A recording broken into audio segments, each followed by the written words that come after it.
সম্মানিত সুধী, আসসালামু আলাইকুম। আমি শিক্ষকদের কষ্ট নিয়ে দুটি কথা বলতে চাই। সারা জীবন শুধু দেন আলো, নিজের জীবন আঁধারে হলো কালো। শিক্ষক তিনি সব দেন উজাড় করে, কষ্টগুলো চেপে রাখেন মনের চুপি সারে। পথে হাঁটা শেখান, দেখান জ্ঞানের আলো। তাদের জীবন কেন হয় এত এলোমেলো? অল্প বেতন, বেশি কাজ, সম্মানও কম জোটে। শিক্ষকের কষ্ট নীরব এক অশ্রু হয়ে ফোটে।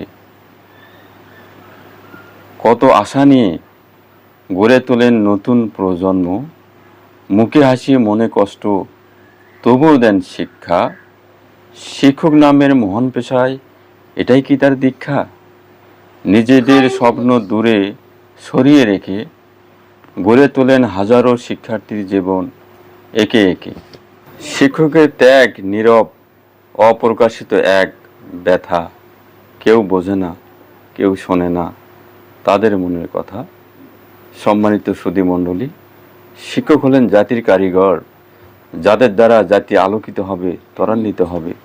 তাদের প্রত্যাশা অধিকারকে অপূর্ণতা রেখে কিভাবে এই সমাজ আলোকিত হবে?